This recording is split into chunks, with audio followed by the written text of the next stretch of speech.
नमस्कार दोस्तों, आप देख रहे हैं द विलेज लाइफ और मैं हूं आपका होस्ट कुलदीप सिंह पुनिया। आज मैं हूं हिसार के अंदर मिलगेट एरिया के अंदर और यहां अपनी इनेलो की युवा नेत्री कह लीजिए आप, जमीन से जुड़ी हुई नेत्री कह लीजिए आप, या कमेरे वर्ग की समस्याओं को उठाने वाली नेत्री कह लीजिए, या महिला मोर्चा के अंदर इनेलो की ताकत कह लीजिए, ललिता टांक जी। हम ललिता टांक जी के आवेश आवेश पर हैं और इनसे जानेंगे कि धीरे धीरे जो इनेलो का एक पुराना कारवां होता था, इनेलो की एक पहचान होती थी, जो इनेलो का वर्कर होता था वो एक अपनी पहचान से, अपनी आवाज से और अपना एक जो कार्यकर्ता की भूमिका होती, काम करने की जो मंशा होती, उसके लिए जाना जाता था। वो वर्कर दोबारा से इनेलो में कैसे आ रहा है, उसकी क्या इच्छाएं हैं और उसको जो इनेलो पार्टी के नेता हैं वो कहां तक जोड़ने में सफल हो रहे हैं। और बात करते हैं महिला मोर्चे की। महिला मोर्चे के अंदर बहन जी किस प्रकार से काम कर रही हैं और इनेलो का क्या उद्देश्य है महिलाओं को लेके, क्या पार्टी की नीतियां हैं महिलाओं को लेके, महिलाओं को कैसे आगे बढ़ाना है, कैसे करना है। बहन जी हमारे क्षेत्र से जुड़ी हुई हैं, मेरी बहन ही कह लीजिए आप, बहन है मेरी, और मैं पर्सनली जानता हूं इन्होंने मेहनत में कोई कसर नहीं छोड़ी है और आज से नहीं, लंबे समय से ही अति मेहनतशील इनका काम रहा है। लोगों से जुड़ना हो, कभी आप खुद मिलके देखिए, आपको लगेगा नहीं कि ये इतने बड़े पद पर हैं, इनका इतना बड़ा कारोबार है या इनके अंदर कोई घमंड नाम की चीज नहीं। जैसी मृदुभाषी, जैसी सिंपलता, शालीनता इनके अंदर है, आपको बहुत कम नेताओं में देखने को मिलती है। तो सब बहन जी से, बहन जी मेरे चैनल पे आपका स्वागत है। बहन जी, देखा जाए तो इनेलो पार्टी बीच में विघटन हो गया था, लेकिन एलनाबाद चुनाव मैंने कवर किया और मैंने देखा कि जो पुराना वर्कर है, जो इनेलो से रूठ के चला गया था या किसी की बातों में आके चला गया था, वो दोबारा से इनेलो की तरफ आ रहा है।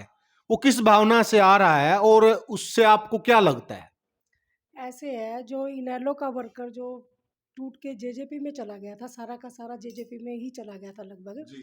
तो अब वो दोबारा से उन्होंने उनके मतलब सत्ता में रहकर भी जेजेपी ने तो वर्कर का कोई काम नहीं किया। वर्कर काफ़ी नाराज भी है उनसे। कई वर्कर इसलिए बैठे हुए हैं कि हम साल एक और देख लेते हैं कि हमारा अगर काम बनता है तो ठीक है, नहीं तो हम छोड़ के अपने परिवार में वापस ही आ जाएंगे।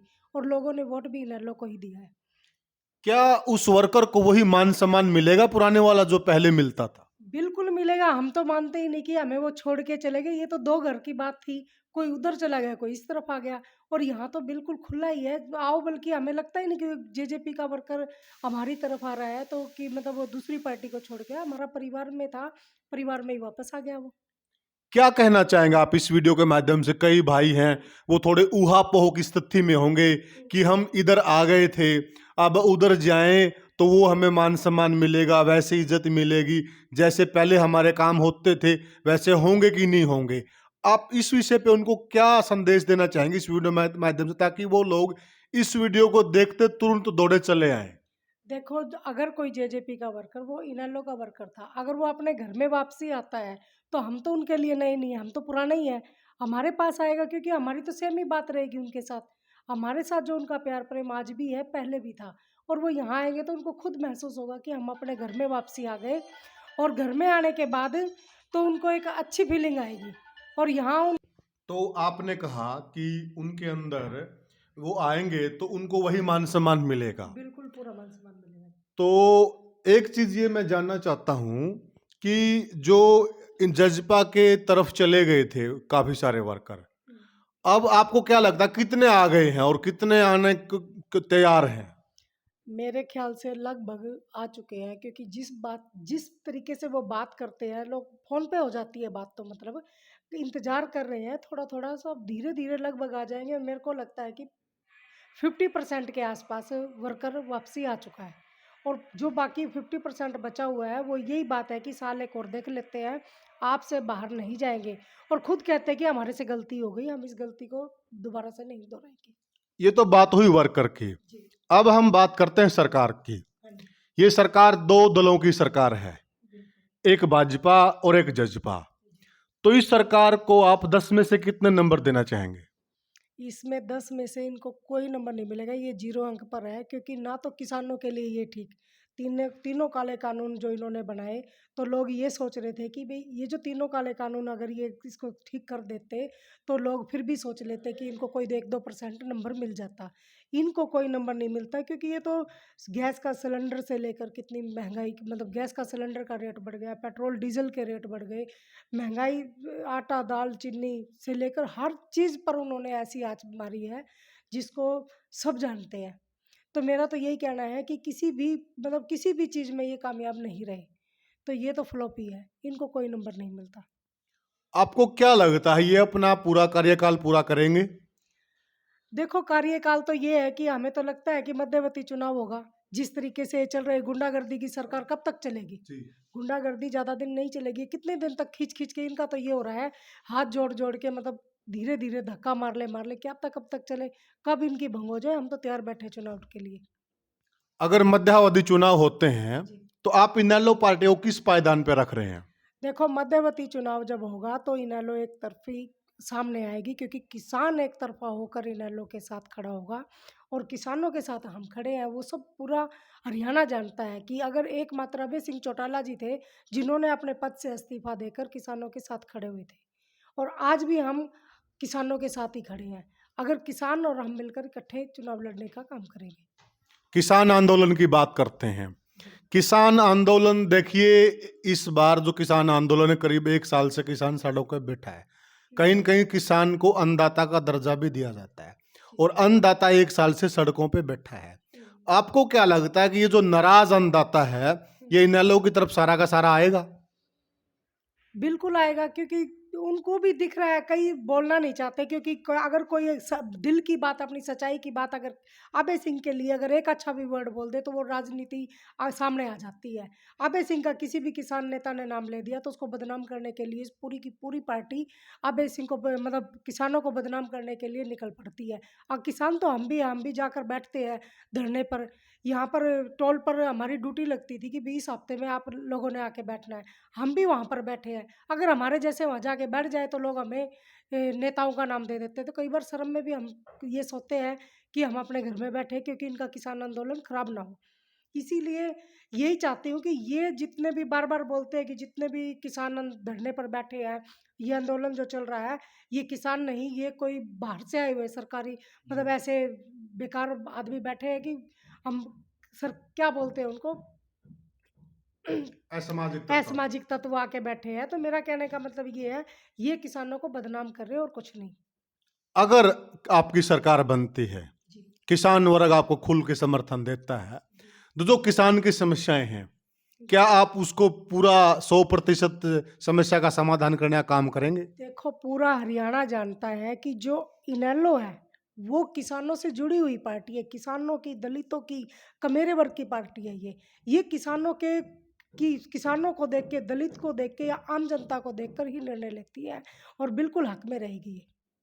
बहन जी, आपका हल्का उकलाना है, जी, और उकलाना हल्के की आप राजनीति लंबे समय से करती हुई आ रही हैं। जी, अभी उकलाना के अंदर सिटिंग एमएलए जजपा के हैं, जी, और वो मंत्री भी हैं। क्या आपको लगता है वो अपने मंत्री पद से लोगों के काम करवाने में सफल हो पा रहे हैं, जी। और वो कहीं न कहीं अपने पद से लोगों के काम से न्याय कर रहे हैं? देखो, आज तक तो, अभी तक तो मैं इतने दिन से मैं देख रही हूँ, 3 साल से मंत्री पद पे है। उन्होंने अपने हलके में आकर आज तक ये नहीं पता कि कौन से गाँव में गया है, किस में गया है, क्योंकि गाँव में नहीं घुसते ये। ना किसी का काम करते, ना ही कोई एक आदमी भी सिंगल किसी का काम हुआ। मैं पूछती हूँ कि भई तुम्हारे काम हुए? इनका नहीं, काम तो कुछ कर ही नहीं रहे। ना वो मिलने आते। अब मंत्री बन गए, तो मंत्री तो चंडीगढ़ जाके बैठते हैं, उनको तो टाइम ही नहीं है बात करने का। और ना ही किसी हलके में किसी सिंगल आदमी का काम हुआ। और जहाँ पर ये खुद रहते हैं, क्योंकि मेरी कोठी बिल्कुल टी पॉइंट पे है, और अनूप की कोठी उस तरफ है, मतलब वहाँ का आप रास्ता देखोगे तो चिक्कड़ में इतनी भरी होती है। वो जो अपनी सड़क का काम नहीं करवा पाया, वो दूसरों का कैसे करवाएगा? मंत्री होके, मतलब उसको बहुत कुछ करवा देना चाहिए था। उसको तो दूसरी बार मौका मिला था। मौका मिलने के बाद तो उसको चमका देना था उकलाना को। ये जो बहन जी बात कर रही हैं जी सड़क की, मैं थोड़ा दर्शकों को बता देना चाहता हूँ। ये खास उकलाना शहर की सड़क की बात कर रही हैं। वहीं पे अनूप जी का आवास है, और वहीं पर बहन जी का आवास है। उस सड़क की ये बात कर रही हैं। ठीक है बहन जी, ये बात हुई सड़क की। आपने बात की शहर की सड़क की। हाँ जी, मेरे हिसाब से अगर शहर की सड़क का ये हाल है तो ग्रामीण एरिया का तो और बुरा हाल होगा। बिल्कुल। तो आप उन सब जो एरिया के लोग हैं उनको क्या कहना चाहेंगे अगर वो उधर उनके काम नहीं हो रहे हैं, तो उनको गारंटी है कि इनेलो में आएंगे तो काम होंगे? देखो, इनेलो में तो हमेशा ही काम हुए। इनेलो इनेलो ही सोच के तो उनकी तरफ गए थे कि वो काम करेंगे हमारा। जी, इनेलो में तो देखो चौधरी ओम प्रकाश चौटाला जी एक सच्चे आदमी हैं। वो जो मतलब एक बड़े बुजुर्ग आदमी होते हैं जिस जो गाइडेंस जो हमें मिलती है, मतलब एक आशीर्वाद मिलता है, बड़े का आशीर्वाद जहाँ हो ना तो वहाँ काम होते हैं। अभय सिंह है, अभय सिंह बिल्कुल जो बात अगर आपने मेरा काम बनेगा तो वो मुझे बता देंगे कि आपका काम बनेगा, अगर नहीं बनेगा तो मुझे साफ मेरे मुँह पर ही जवाब देंगे, वो चाहे उसको अच्छा लगे या ना लगे। हमारे अंदर एक यही क्वालिटी है कि इनेलो एक मतलब सच्ची पार्टी है, वर्कर को कभी गुमराह नहीं करती। काम करती है तो कह देगी, अगर नहीं होगा तो भी बता देगी।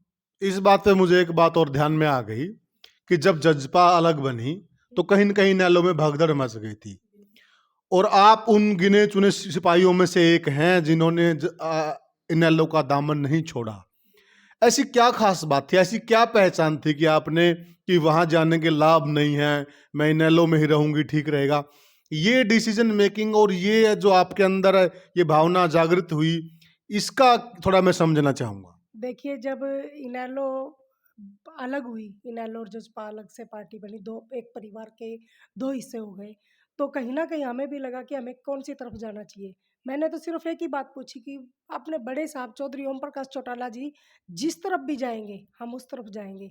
फिर मैंने देखा कि भाई अभय सिंह चौटाला जी के अंदर कोई कमी नहीं थी, क्योंकि हम इनेलो से जुड़े हुए थे, हमने भाई साहब को देखा था।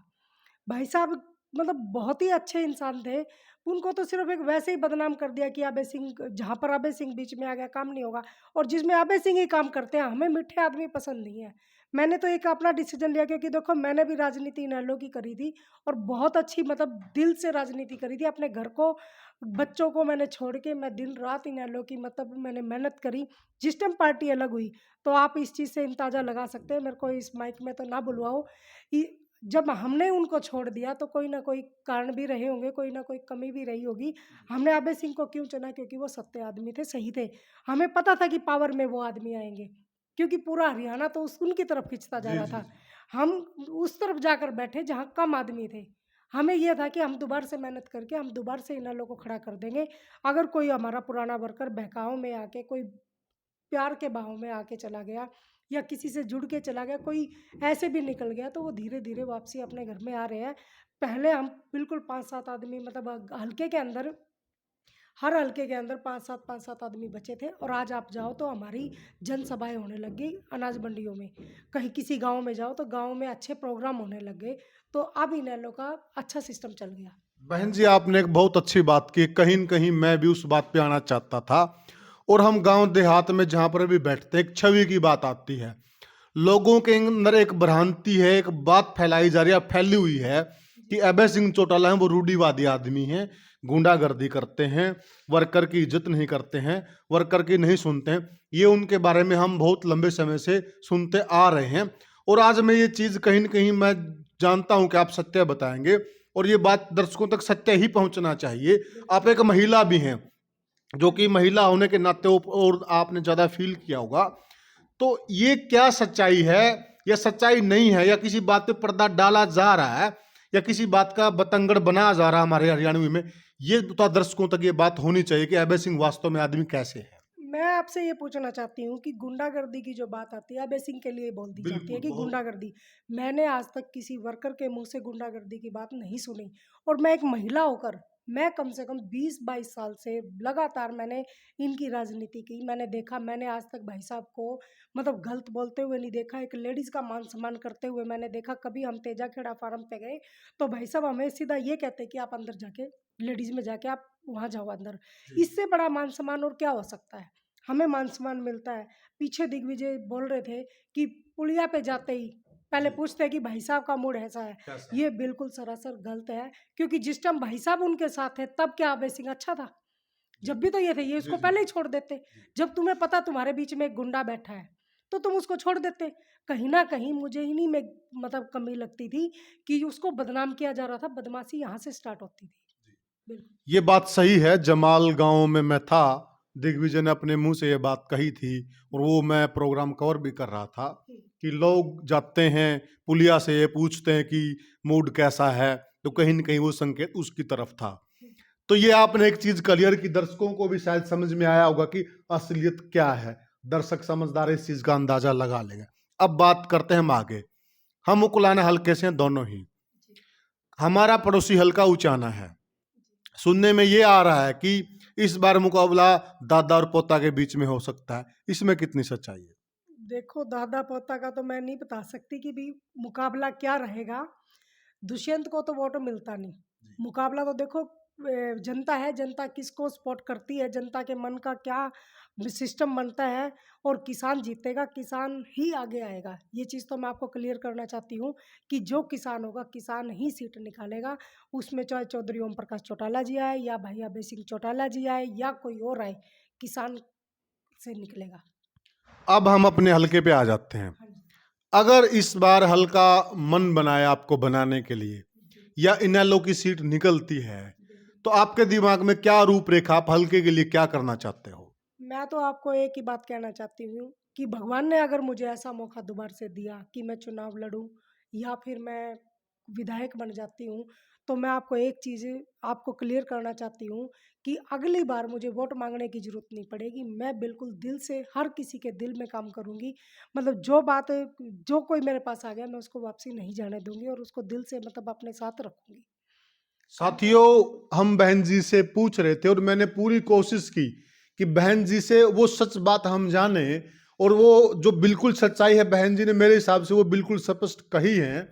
तो आप लोग भी पुराने समय से पूरी राजनीति देखते आ रहे हो एरिया की, तो ये मेरे साथ थी बहन जी ललिता टांक, जो कि लंबे समय से उपनाला की राजनीति करती हैं और कहीं न कहीं इनेलो की महिला ब्रिगेड की अग्रणी सिपाही हैं। तो आपको ये बहन जी का इंटरव्यू कैसा लगा, कृपया करके कमेंट बॉक्स में मुझे जरूर बताएं।